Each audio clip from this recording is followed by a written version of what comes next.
The angel of the Lord. Rashi says in his introduction to Zechariah chapter 1, the prophecy of Zechariah is extremely enigmatic because it contains visions resembling a dream that requires an interpretation. We cannot ascertain the truth of this interpretation until the teacher of righteousness comes. Nonetheless, I will put my heart to recounseling the verses one by one, according to the interpretations that resemble it, and follow the interpretation of Jonathan. This is God's test for the Jewish people, in particular the Jewish leaders. God's test of who the descendant of David is. The man described in Isaiah 53, the teacher of righteousness. That's who Rashi, known as one of the first rabbis to say that Isaiah 53 described the people, the Jewish people, as the patriarch Israel. Then here he is in Zechariah, saying we got to have the to know the truth of at least chapter 1 of Zechariah, to know its truth, because we can't do it, and no Jewish man, religious, academic, commentator, or otherwise, has ever had the answer to this. And yet this video is going to give it to you. Why? I'm a teacher of righteousness. This is Zechariah chapter 1, verses 7 through 12. That's the preamble that Rashi leads into before he starts his commentary.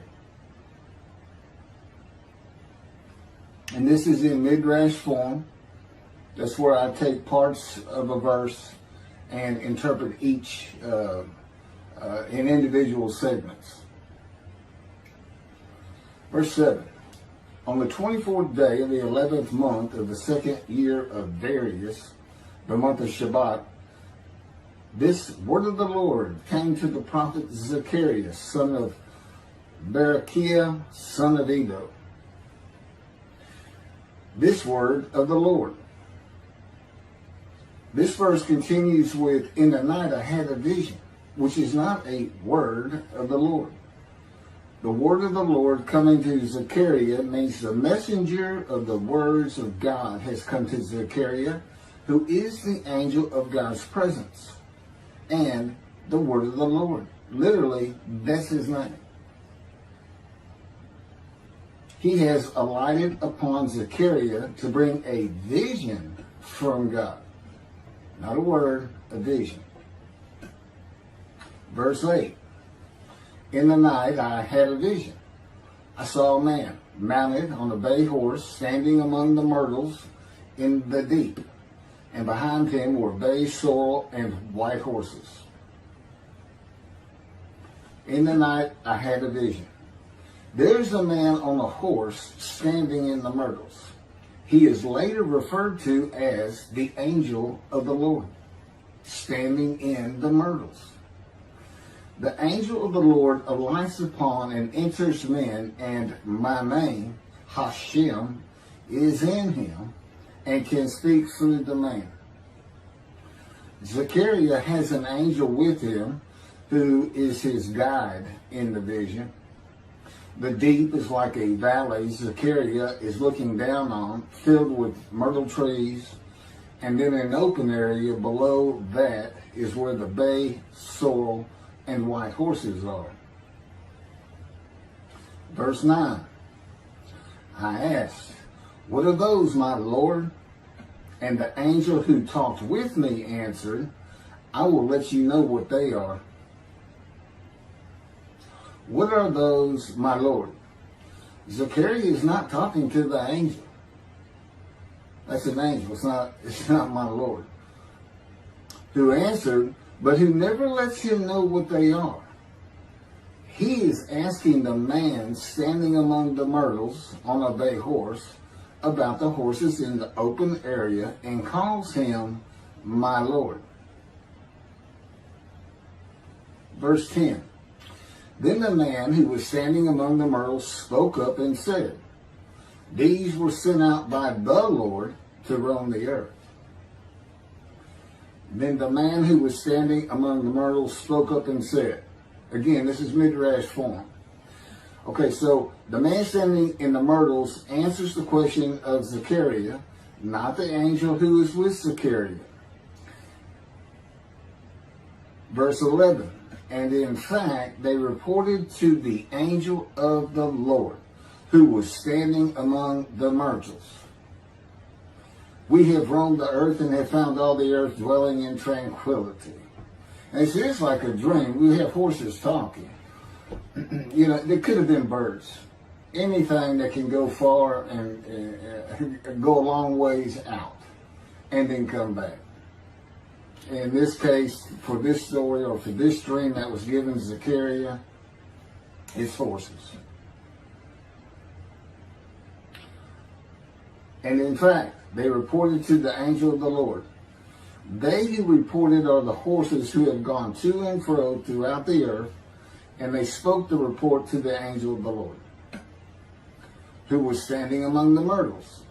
The angel of the Lord, who was standing among the myrtles, has alighted upon and entered the man standing amongst the myrtles. The angel of the Lord is using this man as his visible presence. You cannot see the angel of the Lord. Just as he once used a burning bush for his visible presence, and God spoke through him to Moses. Not just as his visible presence, he also used the man to say, these were sent out by the Lord to roam the earth. In other words, it sounded like the answer was coming from this man. But it's coming from the angel of the Lord, and God is in that angel, his presence. Because that's the angel of his presence. You can find that in Isaiah chapter 63. I don't recall the verse. I never see anything on the angel of his presence. Wherever God's presence is, the presence that enters the temple, I never hear any mention of the angel that has to be with him. Why? It's the angel of his presence, who is the angel of the Lord. Yeah, I believe, and I'm not certain about this, but I've heard it at least one or two times, and that is Christianity believes the angel of the Lord is Jesus Christ. Thereupon the angel of the Lord exclaimed, O Lord of hosts, how long will you withhold pardon from Jerusalem and the towns of Judah, which you placed under a curse 70 years ago? Thereupon the angel of the Lord exclaimed. Okay, so the angel of the Lord exclaimed through the man. Zechariah heard the words come from the man standing in the myrtles. It is the only way Zechariah could have heard the words. The angel of the Lord can only speak to the man he has alighted upon. Ezekiel describes this as, a spirit entered into me and set me upon my feet, and I heard what was being spoken to me. O Lord of hosts, how long will you withhold pardon from Jerusalem and the towns of Judah, which you placed under a curse 70 years ago? The following verses are from the book of Isaiah regarding this curse. Isaiah chapter 43, verse 2. So I profaned the holy princes. I abandoned Jacob to proscription and Israel to mockery. That, of course, is God speaking. The profaning of the holy princesses is God's prophecy of the banishment of King Jeconiah and all his offspring from ever ruling over Judah and Jerusalem again. The line of the kings of Judah ended. The line described king by king in the first book of the New Testament of Christianity. the line of Jesus. The abandonment and mockery are God's prophecy that the northern kingdom and the southern kingdom of the Israelites would be defeated and deported from the promised land. Isaiah witnessed the deportation of the northern kingdom, but the deportations of the southern kingdom were many years after his death.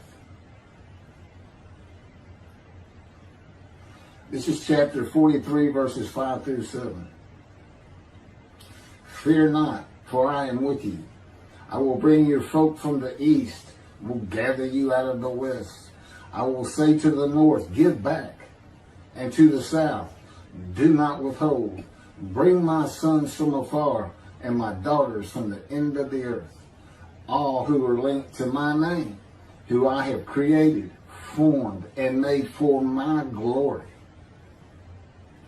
Okay, this is God's prophecy that all the tribes of Israel would return from the Assyrian deportations of the tribes east of the river Jordan, that were Reuben, Gad, and the half tribe of Manasseh, and all the tribes of the northern kingdom deported by Assyria, defeated and deported, and the Babylonian deportations of the southern kingdom. It is a prophecy that is specific to the Assyrian Babylonian exiles. This prophecy was fulfilled according to the books of Ezra and Nehemiah and their account of all 13 tribes returning to the southern kingdom of the lands of Benjamin and Judah. Jerusalem is within the lands of Benjamin, and his lands are considered part of the kingdom of Judah, since that is where the kings of Judah rule from. 10 tribes being lost and not returning is a myth. When the 7th month arrived, the Israelites being settled in their towns, the entire people assembled as one man in Jerusalem, as the man Israel, all of them. When the people Israel gather as one man, it is all 12 tribes who were allotted lots of the promised land, and the Levites. They did not receive a portion. They were allowed to go from lot to lot, tribe to tribe, and everybody was supposed to take care of them. The Levites, that would be Levi, the son of Levi, the priestly tribe without an allotment of the promised lands. Judahites and Benjaminites alone are not Israel, though all references to Israelites would include them. All of Israel had returned together to Jerusalem and Judah, mindful of the imported Gentiles in the northern kingdom, imported by the Assyrians, many of whom tried to stop the building of the second temple. This is why everybody returning, all 13 tribes, all went to Judah. The northern kingdom was occupied by Gentiles, I would assume Assyrians and Arabs.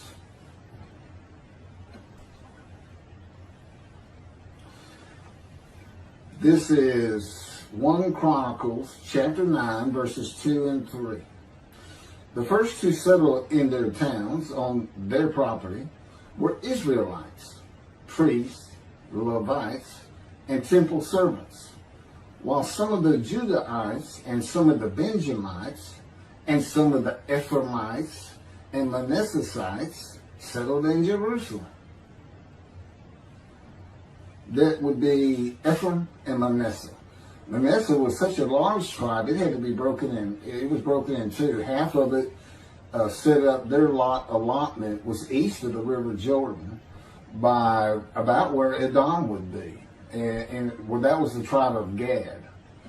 Not Edom, Gilead, where the Tishbite, Elijah, the Gentile, was an inhabitant. Ramoth Gilead. Manassites, Ephraimites, and Judahites were the tribes with the largest allotment of the lands of Abraham, and Jerusalem is in the lands of the Benjamites. Those are who just got mentioned. The three largest lot owners. Okay, Benjamin, that's where Jerusalem is. He's important. And of course the priests, the Levites. So Ephraim and Manasseh were not lost tribes, as many believe from writings outside of the Bible. There never were lost tribes according to the Bible. Okay, so all 13 tribes returned and settled in new towns. The accounts of the deportations indicate there was not much left of the old towns. There is no account of how the new towns were settled, though it is unlikely it was based on prior ownership. The exile lasted too long for the deported owners to still be alive, and the tribes of the northern kingdom had to build new towns to live in. It also says the Levites settled in on their lands. So everybody had to pick and choose, and I'm sure the strong and wealthy got the best places, and again, many just settled in Jerusalem. Okay, this is Isaiah chapter 43, verse 14. Thus said the Lord, your Redeemer, the Holy One of Israel, for your sake I send to Babylon. I will bring down all her bars, and the Chaldeans shall raise their voice in lamentation. This is God's prophecy that Assyria would be conquered by the Babylonians, who were defeated by the Chaldeans. But they actually go back and forth and actually became somewhat intermingled, Chaldeans and Babylonians. And that he would raise up the Gentile anointed king Cyrus of Persia to conquer them, to clear the way for all the tribes to return. That's how he cleared the way to the desert or made rivers for them. Basically, he got Cyrus to release them. Chapter 43, verse 25. And I never hear anything about this. It is I who, for my own sake, wipe your transgressions away and remember your sins no more. Okay, this is God doing, and he says this, something new. I'm going to do something new for the Israelites. This story repeats with the new covenant that includes sin forgiveness of the Jewish people that arise with Elijah and the angel of the covenant after the exiles of the Roman dispersal return to the land of Israel in a time to come. That's in Jeremiah chapter 31. The Jewish people have returned from the Roman dispersal of them throughout the world, the diaspora, which means outside of the promised land, outside of Israel, to a land that lay desolate for more than 2,000 years until after the Holocaust, and they created the state of Israel in 1948. 70 years later, and that's funny too, because they talk about a curse of 70 years. That 70 years, I believe, just applies to the last of 3 deportations of Judah and the defeat by the Babylonians, because the northern kingdom had been defeated and deported long before that, and the first to be defeated and taken to the lands of Assyria was Gad, the half tribe of Manasseh, the lands east of the river Jordan. 70 years later, the land blooms again, and Jerusalem has been rebuilt as a great city, larger than it was in ancient times, according to God's words in Jeremiah 31. The time to come to deliver the new covenant with sin forgiveness is here. That's very important for the interpretation of at least chapter 1 of Zechariah. That means the angel of the covenant that you desire of Malachi 3 is on his way, followed by God and the messenger Elijah.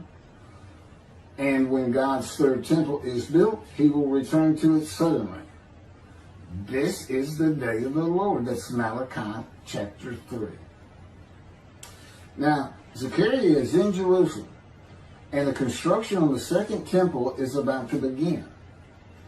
Isaiah has written God's words of sin forgiveness, which would have removed the curse long before this, when they were returning, when the remnant of the 13 tribes was returning. And the angel of the Lord proclaims, O Lord of hosts, how long will you withhold pardon from Jerusalem and the towns of Judah, which you placed under a curse 70 years ago? Okay, this vision of Zechariah and the words of the angel of the Lord through the man standing in the myrtles regarding the curse 70 years ago is to make Zechariah think and try to understand why the angel of the Lord would say this. From his perspective, the curse was lifted. He was back in Jerusalem with all the tribes preparing to build the second temple. The vision is for Zechariah to find out how and when the curse was lifted. And that's important today, because this is the day of the Lord. The new covenant is here, and every single Jew throughout the world is forgiven of their sins right now. And that message has been given to me to be delivered. And it's not getting out there. It's just not getting out there. And that's what happened here. Because if you read Ezra and Nehemiah, it's clear they had no idea that their slates had been claimed. And sin and continue. Once you know that God has just said, okay, I'm not going to remember any of that. Let's all start fresh. I'm here with the covenant of friendship. Let's everybody start being observant Jews. Okay? Which would include going to Yom Kippur. Having a slate clean does not mean you have a lifetime now of sin forgiveness. The books of Ezra and Nehemiah reveal, this is how God had me write it down. This is from the book, Isaiah 53, in the day of the Lord, that was dictated to me. The books of Ezra and Nehemiah reveal that the 13 tribes did not know they had been right. We have to wait for the teacher of righteousness to know. And this is another thing I never see in this Messianic era that is taught, that is coming, is that God is with the descendant of David as he was with Moses. I mean, just right there with him.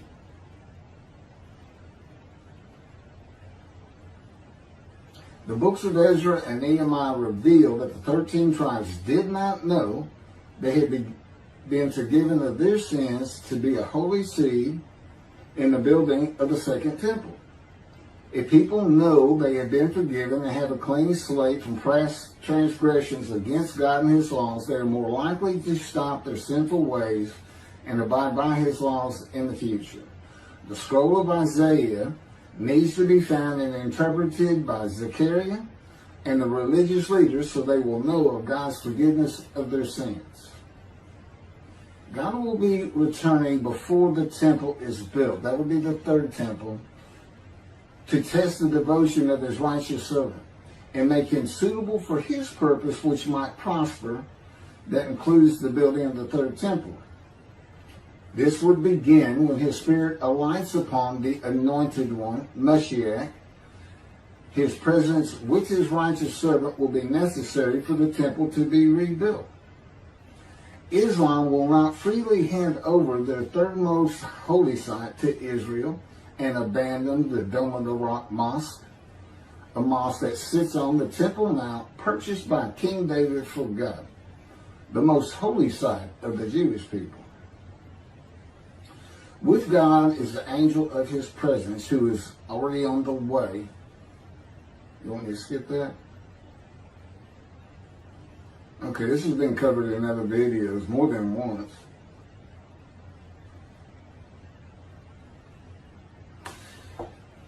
The prophet like Moses will have other similarity to Moses beyond writing God's words at his command and direction. As this was written, at God's command and direction, I typed those words. To the greatest degree possible for any human being, Moshe's identity and existence became one with the Creator. Now that's who you're looking for when you say the prophet like Moses. It's not Joshua. I've heard that one, which is, it says right there on that page, there's never been another prophet like Moses. Well, his attendant Joshua standing right there, if that's, anyway. Moshe's identity and existence became one with the Creator. I don't think you can say that of Joshua. I don't think you can say that of any man until the Spirit of God alights upon him in chapter 11 of Isaiah. He surrendered himself to God to the extent that our sages say the Shekinah, divine presence, which is the angel of his presence, who is the Holy Spirit. He's an angel, and his body is not human form with wings. His body is the Spirit of God. Wherever God is, his Spirit is.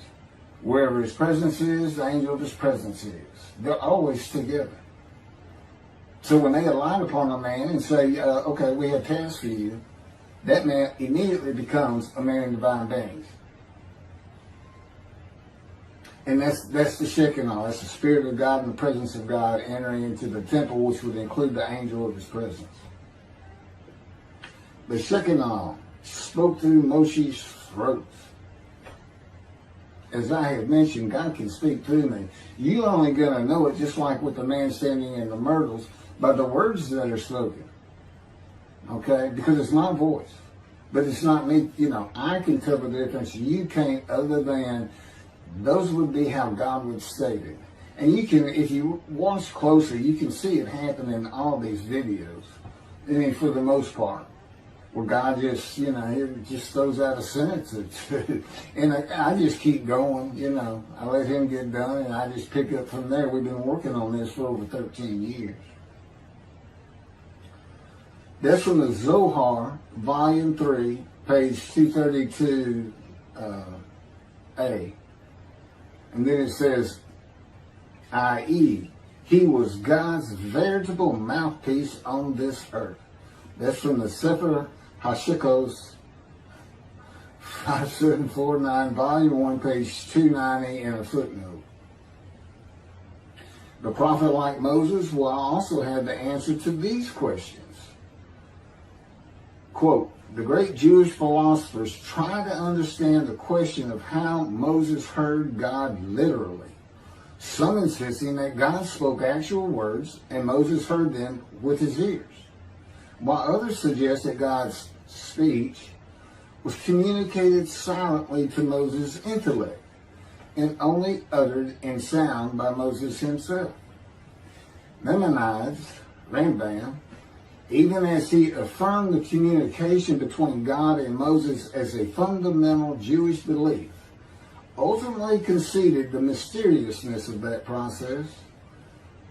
The entire Torah reached Moses from God in a manner which is figuratively described as speech, but no one has ever known how that took place except Moses himself, whom that speech reached. That's commentary on the Mishnah, Sanhedrin, chapter 1. Well, I have the answers, and I've been telling you the answers. God is in his Spirit. Spirit enters into you because we find it in Ezekiel. There's where God tells you. God was telling Ezekiel, Ezekiel, get up on your feet. Ezekiel says, at that very moment, a spirit entered into me and I could hear the words of God. There it is. When he enters him. Now, he's not hearing that through his ears. There's the first question answered. It's not to your ears. And there is a silent knowing. That's what we call it, what God has taught me. Now, generally, I just hear words as though they came in through my ears and they're in my mind, as though my eyes and my ears had perceived. But he can put just knowledge into my mind without uttering a word. And it's kind of can be pointed out easiest with when he comes to a man, and like he came to Samuel, and Samuel just says, here I am. It's as though before he speaks to you, and this is what happened with me, he put in a knowledge in my mind that the God of creation was about to speak to me. And so when he did speak, it was as though he had always been there speaking to me. Not unlike how Adam would have